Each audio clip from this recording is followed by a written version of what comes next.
a vuelta de vacaciones de Navidad, pudimos asistir al estreno del estado de sitio de Albert Camus por el Centro Andaluz de Teatro, en una adaptación, en una versión de Juan García Larrondo. Juan García Larrondo, que nos acompaña en esta charla, conversación, es un dramaturgo de la Garitano, tiene ya diferentes premios, tiene ya una cierta trayectoria, y en esta ocasión se ha enfrentado a nada más y nada menos que a un premio Nobel de literatura, Camus. Y estamos aquí con él para que nos explique un poco las tripas, las entrañas de su estado de sitio, en relación también con el espectáculo que vimos. Y bueno, en primer lugar, bienvenido a la Universidad de Cádiz, que ya sé que es tu casa, pero por si hay alguna duda, ratificarlo, y darte también las gracias por tu amabilidad en aceptar la invitación. Bien hallado, muchas gracias. Yo lo primero que te quiero preguntar, bueno, Juan creo que no necesita presentación, pero bueno, es un dramaturgo no solamente prometedor, sino con una obra y con una serie de premios bastante importantes, ¿no? Bueno, ¿cómo te enfrentaste al texto original? Bueno, yo creo que cuando adquirí este compromiso, realmente para mí era como un premio, me honraba como dramaturgo, como compañero de profesión de Albert Camus, y al mismo tiempo me daba un terrible vértigo, porque era enfrentarse a un texto de un premio Nobel, un texto de una calidad literaria maravillosa, y lo cual suponía una gran responsabilidad. Hay algo de osadía cuando un autor versiona a otro, ¿no? Complejo, o sea, fue un poco un sentimiento encontrado en ese sentido, de que a mí no me gusta adaptar, porque creo que la obra, cuando se termina o se concluye la obra literaria, me refiero, y el teatro es un género literario como cualquier otro, ya se da por finalizado. Pero necesitábamos hacer casi siempre, cualquier obra de teatro se necesita hacer una relectura, una lectura escénica para adaptarla especialmente a los escenarios, al espectador al que va dirigida, sobre todo cuando se va a llevar a escena, obviamente, ¿no? Entonces, bueno, lo encaré con mucha ilusión, también por partida doble, porque no solo suponía también reconciliarme un poco, volver a los escenarios, porque llevo ya mucho tiempo trabajando para televisión, y esto para mí también suponía una vuelta a los escenarios, que es mi medio, creo que natural, sino también porque se trataba de un texto que había marcado mi senda literaria desde el principio. Me había gustado mucho, yo recuerdo que fue uno de los primeros textos que leí. Entonces tuve que pararme, decir, creo que esto hay que hacerlo con respeto, porque estamos hablando de una obra literaria de una gran calidad, como decía antes, pero también con libertad. Sobre todo voy a intentar hacerlo pensando en el espectador de hoy, que era lo que Camus creo que hizo cuando escribió esta obra en el año 48 y la representó. Él quería hacer inteligible para los espectadores de aquella época el mito de la peste, y nosotros, y yo, mi trabajo en este proceso era hacer lo mismo. Y creo que no ha habido gran dificultad, no lo he hecho, no me ha costado realmente mucho trabajo, porque he respetado mucho lo esencial, lo he dejado tal y como está, simplemente quizás hemos cortado, hemos cambiado, hemos adaptado al oído del espectador, al ritmo y al tempo en el que hoy en día las personas están acostumbradas a ver teatro. Y de eso y ahí ese ha sido mi proceso, o sea, mi aportación, el proceso dramatúrgico, que luego ha tenido otra relectura escénica antes de ser llevado a los teatros, ¿no? ¿Y de lo que tú hiciste a lo que pudimos ver? Pues media tanto como puede mediar la visión de otros profesionales que se han añadido a la mía después. Desde que yo empecé a trabajar con el estado de sitio, que fue justamente casi hace un año, en febrero del 2011, pues yo creo que he realizado hasta un total de 4 versiones, que iba presentando sucesivamente al director, al productor, y siempre desde el principio todos han estado de acuerdo, pero obviamente hemos ido incluyendo matizaciones y siempre pensando en la realidad. Siempre sabíamos que se trataba de un gran espectáculo, que iba a ser un gran espectáculo, quizás uno de los últimos grandes espectáculos que vamos a poder ver dado los tiempos que vivimos, y entonces no hemos reparado quizá en poder incluir cualquier tipo de recursos escenográficos, incluso de proyecciones o de otra índole, ¿no? Sí que median muchas cosas, median la visión, obviamente luego cuando de lo que yo he escrito, a la que luego el director, obviamente, de escena, que es el que tiene en estos procesos y en estos tiempos la última palabra, a la hora de llevar un texto a escena, sí que median, y hay muchas diferencias, sí que las ha habido, con las que algunas he estado de acuerdo y con las que otras evidentemente no. Pero bueno, yo creo que lo esencial se ha respetado bastante el mensaje y la voz de Camille.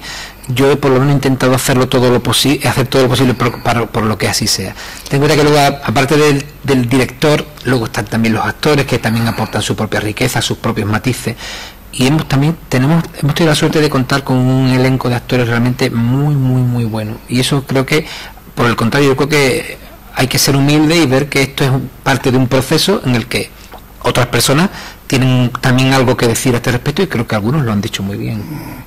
Mira, una de las cosas que más me has comentado, incluso por escrito, los alumnos que estuvieron, y que a mí también me llamó bastante la atención, era el sentido tan actual que tenía la obra, no solamente el mensaje general, porque bueno, el mensaje de Camille es un mensaje universal, ¿no? Siempre hay pestes, ¿no? De todo tipo, ¿no? Pero llamaba mucho la atención que algunos diálogos parecían que estaban sacados de los telediarios del día anterior, ¿no? Entonces, bueno, eso ha sido una cosa... Yo creo que ha sido una cosa realmente que al mismo tiempo premeditada, pero realmente fortuita, pero fortuita en el sentido mejor de la palabra, porque nosotros lo que nos hemos limitado realmente es a repetir los diálogos de Camille. Quizá hemos actualizado alguna terminología para hacerlo más comprensible o más entendible también para el espectador, ¿no? Pero realmente casi todo ya estaba en la obra de Camille, lo cual fíjate lo que te voy a decir, desgraciadamente está vigente, porque lo que realmente nos relata Camille en su obra es terrible, ¿no? Es a un pueblo que podemos ser perfectamente nosotros, que sobrevivimos dentro de unas normas, con nuestras penas, con nuestras miserias, con nuestras limitaciones y faltas de libertades, porque a pesar de todo las vivimos. De repente se añade una tiranía aún mayor, y eso puede pasar ahora perfectamente. Además, no solo puede pasar, sino que creo que está pasando. ¿Qué está pasando, no? Está pasando. Tenemos una tiranía que estamos dependiendo de los mercados, quizás, o de las grandes fortunas que de alguna forma están en algún sitio manejando, por decirlo como se dice, el cotarro, y sin embargo es otro tipo de epidemia, es mucho más sutil, es mucho menos poética, pero existe, es terrible. Quizás eso sí lo ha entendido todo el mundo, porque luego en la obra... pero ya está en la obra original, no es solamente aportación mía. En la obra realmente se habla eso de reformas además absurdas, no de recortes literalmente, pero sí de recortes de libertades, y cada vez más, ¿no? Y creo que lo estamos viviendo de una forma quizás más soterrada, más, como te decía antes, más sutil, pero lo estamos viviendo. La vigencia del texto de Camille a mí me parece incluso hasta triste, pero bueno, creo que lo más positivo de esto es que creo que es bueno que recordemos, que sigamos recordando que en nuestros clásicos, que en nuestra literatura, que en nuestra vida en general no hay nada nuevo, no hay grandes cosas nuevas. Todo esto ya ha pasado antes, todo esto lo podremos superar. Ahí hay fórmulas de superarlo, y están en la literatura, y están en los textos, y están escritas, y es como uniéndonos, no dejándonos dominar, no dejándonos que el miedo nos domine, porque yo creo que es que el gran problema que tenemos es que es el miedo, es nuestro verdadero enemigo. Nos tienen aterrados, y eso es lo que hace la peste en la obra de Camille, aterrar al pueblo hasta que se dan cuenta de que si no temen es la única forma que tienen de salvarse. No es que vivamos de una manera temeraria, pero sí que seamos un poquito más valientes. Y bueno, mira, muchas respuestas no las encontramos en los libros. Eso creo que es tremendamente hermoso y reconfortante. Sí, es que ese paralelismo en algunos casos ya bueno, un poquito haciendo un poco de broma, parecía frases tomadas de algún que otro político anterior, ¿no? Medidas hay que tomar transitoriamente, medidas extraordinarias, porque estamos en un contexto extraordinario. Entonces, claro, eso era... Pues te aseguro que cualquier coincidencia con la realidad es pura, o cualquier parecido con la realidad no es pura coincidencia. No lo es. Hay algo deliberado, pero vamos, las versiones que el espectador pudo ver el día del estreno y que se están viendo ahora en las representaciones que se están haciendo, ya están escritas desde hace muchos meses. Claro. Entonces, ahí ha habido una coincidencia, también una visión. Yo he aportado en mi visión, yo quería hacer comprensible lo mismo, pero si prácticamente es lo que dice Camus, o sea, que nos están abrumando con burocracias imposibles, inservibles, que realmente lo que nos hacen es tenernos constreñidos, atenazados, cubiertos con una mordaza, que la obra de Camus no es metafórica, es real, se la tienen que tomar para que la peste no se transmite, les ordena, ¿no? Tenemos esa mordaza, o sea que este canto de libertad, yo invito a que los espectadores lo compartan, e invito a los lectores a que vayan también al texto original y comprueben que eso ya estaba ahí escrito desde el año 48, en que se escribió la obra, en un periodo también muy aciago y muy triste de nuestra historia, como sabes, que acababa de terminar la Segunda Guerra Mundial, y entonces, claro, en ese contexto el mundo no me extrañaba que tuviera una actitud muy existencialista y muy triste en el mundo en el que teníamos que sobrevivir. Sin embargo, él nos da al final un canto de esperanza. Lo que pasa es que implica un sacrificio, un enorme sacrificio que a veces tiene que ver con la vida. Mira, y una cosa no es una crítica, es simplemente una reflexión en voz alta, ¿no? Que también algún que otro alumno que yo también comparto, ¿no? Hay parte, y no sé si es Camus, si ha sido tú o si ha sido el director, hay momentos en la obra de muchísima brillantez, ¿no? Y hay otros momentos que quedan como un poco ingenuos, ¿no? Eso es deliberado, eso es... Porque algunas cosas también, a respetar muchas de las cosas de Camus, hay muchas cosas que efectivamente son muy ingenuas, porque claro, hoy en día nuestros oídos, nuestros pensamientos, nuestra forma de pensar ha cambiado. Hoy pensamos de una forma más rápida. Hoy no tenemos que terminar las frases para entendernos, ¿no? Muchas veces. Sin embargo, en otros tiempos, en la década de los 40 o los 50, había cosas que había que terminar de explicar, y esas yo he querido, y creo que el director también, que se respetaran. No sé si te refieres a eso, ¿no? Hay veces que había que explicarlo al espectador para que lo entendiera. Aún así, se han quitado muchas cosas que podían resultar un poco cansinas para el espectador, ¿no? Y entonces, ten en cuenta que la versión que se ha visto aquí en Cádiz fue el estreno. Confieso públicamente en nombre de toda la compañía que fuimos muy acelerados al estreno, que hacía falta todavía la obra, le hacía falta un rodaje que creo que va a ir adquiriendo conforme vaya representándose más veces, y ya cogerá quizás un poco más esa ligereza. No ha habido tiempo quizás de tener una visión en global del espectáculo prácticamente hasta el mismo día del estreno, por una serie de problemas técnicos. Bueno, ya según un espectáculo de esta envergadura quizás nos hubiese faltado una semana más, pero sí que esa brillantez, en cualquier caso, yo hago acto de contrición y se la atribuyo a Camus, y si hay algún defecto pues me lo atribuyo a mí. Oye, mira, y hay un momento que ha llamado mucho la atención porque suscita en el público unas reacciones un poco contradictorias o encontradas, ¿no? Que es justo el momento en el que la peste entra en el escenario, en la ciudad, y se proyecta sobre el fondo una imagen del mar con el campo del sur, y tú ves unos movimientos y al final te das cuenta que es dentro de Cádiz, o sea, entrando en la ciudad, una legión de ratas, ¿no? Esa idea, bueno, realmente no está en el texto original, en el texto de teatro no está. Fue una idea que a mí se me ocurrió a través de la novela de La Peste, que es de la que un poco Albert Camus se inspira o saca las claves principales para hacer esta obra teatral, que él especifica claramente que no es una adaptación de su novela, pero sí que en esa obra, el final justamente que yo incorporé en el texto, sí que hablaba de esa idea de la peste como, realmente la peste como transmisora de los vacilos la rata como transmisora de los vacilos de la peste, ¿no? Hoy en día a lo mejor la rata se trataría de una alegoría, evidentemente. Hoy las cosas se transmiten de otra manera, por el wifi, por el teléfono, por la televisión, por las ondas de radio, por los medios de comunicación, por los mensajes políticos, incluso bien intencionados, ¿no? Yo no digo, muchas veces que creo que todos somos víctimas un poco también de que queremos ser buenos, pero a veces no podemos ser mejores, ¿no? de lo que realmente somos, ni podemos modificar la realidad. Esas ratas para mí son alegóricas. Alegóricas porque yo quería transmitir esa idea de que la peste siempre fuese acompañada, pues eso, por esa legión de ratas que son las que transmiten, son sus guardias. En realidad yo me inventé un personaje que luego no ha llegado a escena, que era eso, una especie de la peste tiene su propia guardia, que son para mí como una especie de ángeles caídos que caen del cielo junto con él, que luego se transforman tienen como forma de ratas o murciélagos o algo así. Yo les hice una propuesta que no salió, pero bueno, pero sí que se respetó la idea de las ratas como elemento. Yo creo que incluso aún si cabe más aterrador, ¿no? El actor que lo interpreta, además es un actor magnífico, tiene una voz potentísima.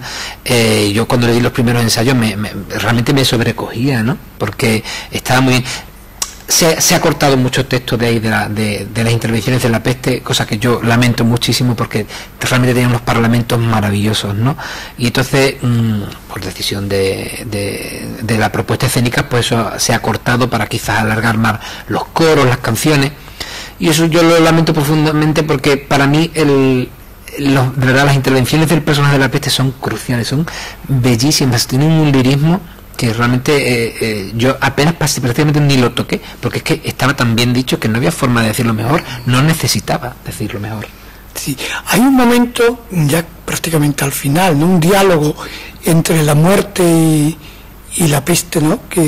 En donde la muerte le reprocha a la peste que es su esclava y que la gente le tiene miedo. Que se cuando históricamente ha habido una relación muy humana con la muerte, porque la muerte forma parte, es el final de la vida, ¿no? Efectivamente. Y cómo la aparición de la peste perturba esa relación y la convierte en temor y en miedo. Porque la traiciona. Efectivamente. Claro, pero porque eso quizás es para mí, eso sí que esa resolución que es de la obra de Camus, sí que me parece un poco obvia, un poco en la línea de lo que me decías antes, y hay cosas que a lo mejor son demasiado evidentes, no hace falta incidir, pero es que es así como él resume o resuelve el conflicto de la obra, ¿no? En el que la peste realmente se da cuenta, la muerte, la secretaria, el personaje de la secretaria, se da cuenta de que porque la muerte, realmente la peste lo que quiere imponer es una dictadura, es una tiranía de la razón. Y la muerte no es razonable. La muerte está acostumbrada a ser mucho más natural, mucho más primordial, mucho más orgánica. Hay momentos en los que ella dice que echa de menos, como incluso antes sentía piedad de cuando alguien le pedía, bueno, no quiero morir, entonces que ella se apiadaba y entonces a lo mejor le perdonaba. Pero la peste no le da esa opción. El personaje de la peste le obliga a matar, además de una forma, se lo dije desde el principio, vais a morir en orden, en una fila. Y no vais a morir cada uno a vuestro antojo, como se os dé la gana, incluso a la española, decía en el texto original. Entonces, la muerte al final se apiada de las personas porque ven que están muriendo, pero no de una forma natural, sino están muriendo de una forma tan organizada que ella misma se espanta. Y entonces siente hastío, se cansa de hacer su trabajo y la peste se lo echa en cara. Realmente es muy bonito, es muy simbólico porque bueno, es como si realmente la muerte se hiciese natural, se aliase de alguna forma con nosotros, con los seres humanos, se nos hiciese comprensible porque vivimos en una sociedad y en una civilización en la que la muerte siempre se aparta y para mí es la alianza, o sea, realmente, porque además el mensaje final es ese, la ciudad se salva porque Diego, el protagonista, se sacrifica, le entrega su vida a cambio de la ciudad. Y lo hace por amor, no me parece, no me cabe ningún acto más bonito, más natural que ese. Y en un ejercicio de libertad. Y en un ejercicio de libertad absoluto, ¿no? Entonces, de esa forma vence a esa razón absurda que quiere imponer la muerte, ¿no? Sí, mira, y otra cosa, en relación con las Cortes de Cádiz, es decir, la elección de Cádiz por parte de Camus, ¿a qué crees tú que responde? Bueno, yo creo que no es fortuita. Para mí, creo que se basa para mí en varios elementos. Para mí, en uno de ellos, creo, aparte de la explicación que da el propio Laín El Trago en la traducción que hemos usado para hacer la adaptación, el que efectivamente Albert Camus ya tenía una vinculación afectiva con España, porque su pareja era María Casares, que era española, su madre era de descendencia menorquina, creo, especial. Él tenía, por motivos políticos, como era un anarquista convencido, tenía y había demostrado siempre una aversión a la dictadura franquista, y lo había dejado patente en muchos de sus escritos periodísticos. Conocía muy bien la literatura española, porque había traducido a obras de Calderón y de Lope de Vega. Realmente él tenía una vinculación intelectual y afectiva con España. Con Cádiz, concretamente, yo creo que es por... Él es de nacimiento argelino, realmente, aunque por su cultura obviamente sea francesa, pero es mediterráneo. Creo que él buscaba un lugar ideal, y creo que encontró la idea que podían tener los franceses en aquella época de Cádiz. Era como el sitio inaccesible al que no habían podido llegar cuando las invasiones napoleónicas. Entonces tiene ahí una aura de romanticismo que para ellos creo que es bonito saberlo. Además le ha pasado a muchos otros autores también francófonos, ¿no? Y creo que él la ubicó en Cádiz porque en aquella época Cádiz era un pueblo tranquilo, sometido, como exactamente está sometido el Cádiz de la obra, a una tiranía distinta, pero que vivía alegremente dentro de esa tiranía, que podía vivir o sobrevivir alegremente dentro de esa tiranía, y le dio una mayor. Luego hay otro elemento que efectivamente yo por eso creo que es de una forma, él eligió la ciudad también de una forma deliberada, que es la condición geográfica, la condición isleña de la ciudad. Es una escenografía perfecta para ubicar una epidemia, porque la puede sitiar perfectamente. La idea del sitio, además, no puede ser más concreta, ¿no? Incluso la obra te habla de, primero, distingue en clases, ¿no? Porque los ricos, los gobernantes, se quedan al margen, huyen, y realmente la peste es donde se extiende en extramuros, en las clases pobres, en las clases más humildes, pero luego se extiende por toda la ciudad, ¿no? Van resistiendo, las puertas se van cerrando. Hay un Cádiz metafórico ahí que para mí, creo que esa es la visión desde luego que yo he hecho y en la que yo me he basado para levantar esta versión. Es que Cádiz es una metáfora del mundo, es una metáfora de cualquier ciudad, y él lo sabía. Yo creo que él era perfectamente consciente. No sé si podía haber otra vinculación o se me escapa algún otro matiz, pero creo que esa mezcla de idea romántica de Cádiz e idea geográfica de Cádiz es condicionante, y yo creo que hicieron que él la ubicara aquí, precisamente en esta ciudad, con la que probablemente él tenga en común muchas más cosas de lo que realmente hemos podido averiguar o sepamos. Para empezar, nos bañaban el mismo mar, y eso a lo mejor la gente que vivimos siempre asidos al continente, o asidos de alguna forma como Cádiz, más especialmente por un fino hilo, sabemos también lo que valorar mucho la libertad. Y a lo mejor eso también ha tenido mucho que ver en esa idea del bicentenario. Por eso ha sido muy apropiada poner esa obra para conmemorar este bicentenario, porque hace 200 años los gaditanos nos aferramos y nos hicimos farallones de defensores de una libertad que luego perdimos inmediatamente después, pero de alguna forma eso... Porque triunfó la peste. Porque triunfó la peste, claro. Pero de alguna forma eso queda en nuestro imaginario, en nuestra memoria, y es lo que nos inspira realmente a seguir luchando como especie, y además a desear medrar, a desear triunfar, a desear sobrevivir, ¿no? Sí, mira, y una cosa, es una curiosidad, ¿no? Siendo una obra tan significativa, ¿no? Estaría dentro del canon de la literatura clásica europea, ¿no? El Estado de Sitio, Premio Nobel. Y siendo los gaditanos tan chauvinistas como somos para todo el que habla de nosotros, ¿cómo es posible que esa relación con la ciudad, con el marco y la obra, siendo una obra tan significativa, ¿no? ¿Cómo ha pasado hasta este momento esa relación bastante desapercibida, ¿no? A mí es una cosa que como investigador y como gaditano me llama mucho la atención negativamente, ¿no? Claro, negativamente, pero quizá porque también tengamos que nosotros poner un poco de nuestra parte en medio de los tópicos, ¿no? Claro, efectivamente somos un pueblo chauvinista, pero también somos un pueblo que también hemos sabido sobrevivir. Yo creo que esa es la esencia la quinta esencia, si cabe, del gaditano, que hemos sabido, o no nos ha quedado más remedio. A lo mejor no es que seamos especialistas, no hay que vanagloriarse de nada, no somos más especiales que nadie, pero sí tenemos nuestra propia gracia, nuestras propias cosas que nos hacen peculiares, ¿no? El pueblo de Cádiz es muy peculiar, es muy rico en muchos sentidos y es muy divertido, y sobre todo tiene una capacidad, y eso quizás sea uno de los motivos por los que también eligió Camil la obra, de doblegarse y de ser sumiso hasta límites también insospechados, pero con un fin, que es el de sobrevivir. Eso nos ha hecho trimilenarios, porque hemos sufrido todo tipo de invasiones, todo tipo de pestes, todo tipo de sitios, y aún estamos aquí. Nos hemos superpuesto, estamos sobreviviendo sobre las tumbas de nuestros antepasados, sobre nuestra propia historia, pero aún estamos aquí. Otros sitios han sucumbido, quizás con mucho orgullo, quizás con mucho más orgullo que el gaditano. Yo creo que nosotros, de lo que quizás podemos sentirnos no orgullosos, sino aprendemos un poco a saber sobrevivir, pero porque no nos queda más remedio. Estamos rodeados de mar, y por el mar nos entra la vida, la muerte, lo bueno, lo malo. Todo eso nos hace de alguna forma acostumbrarnos a su belleza, pero también a su fealdad, a su terrible fealdad, porque tú lo sabes, un día brilla el sol y es maravilloso Cádiz, pero algún día también un temporal se lo lleva a nuestros tejados y nuestras ventanas. Creo que nos hemos acostumbrado a tener un poco eso de tolerancia, de resignación, y eso él lo indica. O sea, él es un pueblo que sobrevive resignadamente alegre dentro de lo que cabe, ¿no? Porque hemos tenido que luchar contra muchas adversidades. Somos un barquito, a veces a la deriva y otras veces pues demasiado anclado. O sea, que tenemos muchos defectos y muchas virtudes como cualquier otra ciudad. Y desde luego nosotros no hemos querido hacer ni reivindicar también una idea gadita, ¿no?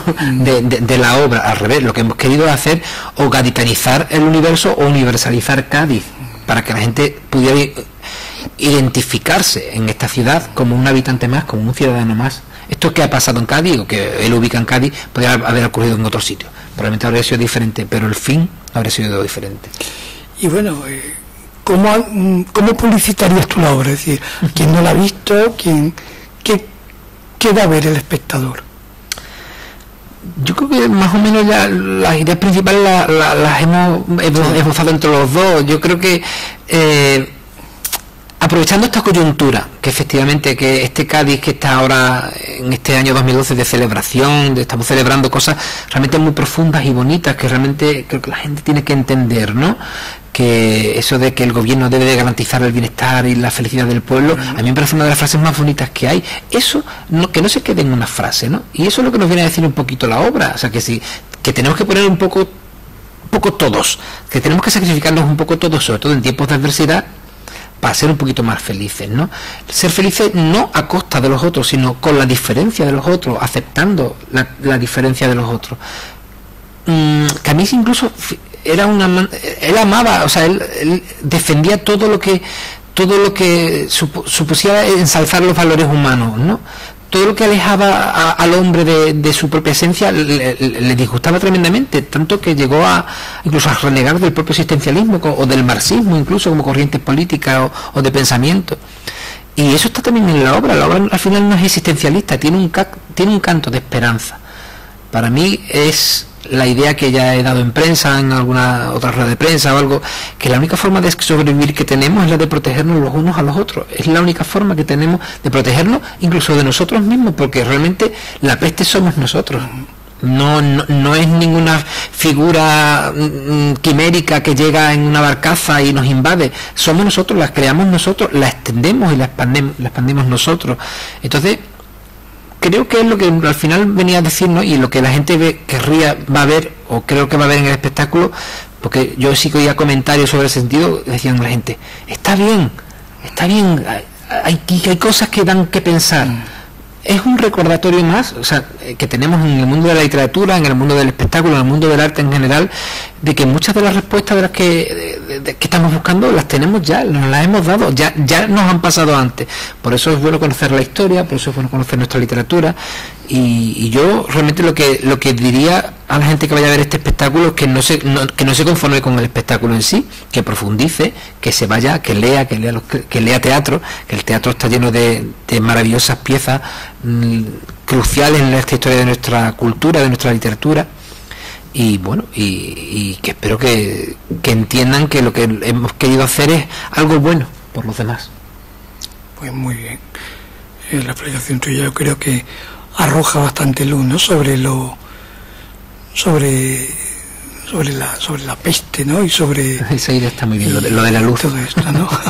Sí. Y nada, agradecerte que tú hayas venido hasta la universidad para explicarnos esto, y agradecerte también la versión y tu implicación en este grito de libertad en clave dramática que es la obra de Camus. Yo os agradezco a vosotros esta oportunidad, porque la UCA también es mi casa, yo también estudié aquí, y aquí aprendí muchas cosas de las que ahora de alguna forma devuelvo a los demás con mi obra, y para mí siempre me vais a tener a vuestra disposición para lo que os haga falta aquí en la UCA. Muy bien.